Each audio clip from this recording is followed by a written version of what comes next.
নমস্কার, আমি নূপুর আবার আপনাদের সামনে চলে এসেছি আর একটা পদ নিয়ে। আজকে আমি বানাবো মিক্সড ফ্রাইড রাইস। এর মধ্যে দিয়েছি আমি চিংড়ি মাছ, চিকেন, ডিম। এটা শুধুই খাওয়া যায়, কিন্তু আমি ডিম কষা করে রেখেছিলাম, সেটা দিয়েই খেলাম। চলুন দেখি কি করে বানালাম। 200 মতন বোনলেস চিকেন নিয়েছিলাম, আর সেটাকে একদম ছোট ছোট পিস করে আমি বাড়িতেই কেটে নিয়েছি। তার মধ্যে নুন, গোলমরিচের গুঁড়ো আর সয়া সস আর 1 চামচ মতন কর্নফ্লাওয়ার দিয়ে ভালো করে মেখে রেখে দিলাম। এবার নিলাম আমি ওই 200 মতনই চিংড়ি মাছ, ছোট চিংড়ি। ওটার মধ্যে দিলাম আমি নুন হলুদ দিয়ে আমি ভালো করে মেখে এটাকেও রেখে দিলাম। ওদিকে আমি কড়াই বসিয়ে দিয়েছি, কড়াইয়ে তেল দিয়ে দিয়েছি 1 চামচ মতন। তার মধ্যে আমি একটা ডিম ফাটিয়ে ডিমটার মধ্যে একটু নুন আর একটু গোলমরিচের গুঁড়ো দিয়ে ডিমটা ঝুড়ো করে ভেজে আমি রেখে দেব। দেখুন, ডিমটাকে ঝুড়ো ঝুড়ো করে নিলাম। এবার আমি ওটাকে রেখে দেব।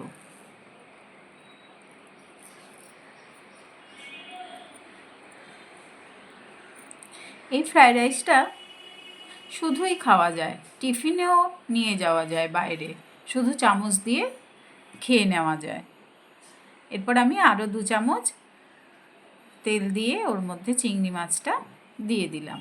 চিংড়ি মাছটাও আমি লাল লাল করে ভেজে নিলাম। এবার আমি চিংড়ি মাছটা তুলে নেব। তার মধ্যে আরও 2 চামচ তেল দিয়ে এবার আমি চিকেনের টুকরোগুলোকে লাল লাল করে ভেজে নেব।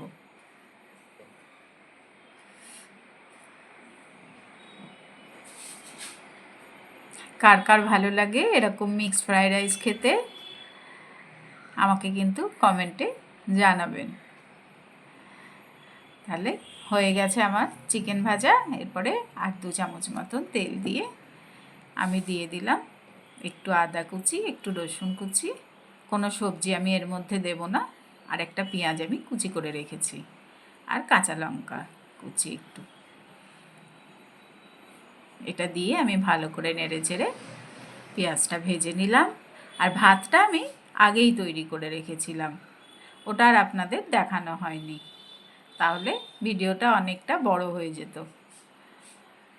ভাত যেমন করে তৈরি করে 70% 80% মতন ভাতটা করে নেবেন। পুরো ভাতটা করার দরকার নেই, কারণ এখানে যখন ফ্রাইড রাইসটা হবে তখনও ভাতে এটা একটু সেদ্ধ হবে, বেশি সিদ্ধ হয়ে গেলে ভেঙে যাবে। আমি তারপরে চালের মধ্যে দিয়ে দিয়েছিলাম পরিমাণ মতো নুন, গোলমরিচের গুঁড়ো আর 2 চামচ চিনি গুঁড়ো করে দিয়ে দিয়েছিলাম। এবার যেগুলো আমি ভেজে রেখেছি, ওই ভাজা চিংড়ি মাছ, ডিম আর চিকেনের টুকরোগুলো রাইসের মধ্যে মিশিয়ে দিলাম। দেখুন, যেহেতু রাইসটা আমার 70 কি 80% পর্যন্ত আছে, ওই জন্য আমি একটু ঢাকা দিয়ে দিলাম। হয়ে গেছে রাইসটা আমার, দেখুন কি সুন্দর ঝরঝরে, আর একটা ভাতও ভাঙেনি। চলুন এবার পরিবেশন করে নেব, খেয়ে নেব। পুরো ভিডিওটা দেখার জন্য অনেক অনেক ধন্যবাদ। যারা ফেসবুক থেকে দেখছেন তারা একটা লাইক, কমেন্ট, শেয়ার পারলে করে দেবেন। আর যদি ইউটিউব থেকে দেখে থাকেন তাহলে আমার চ্যানেলটিকে সাবস্ক্রাইব করে দেওয়ার অনুরোধ রইল।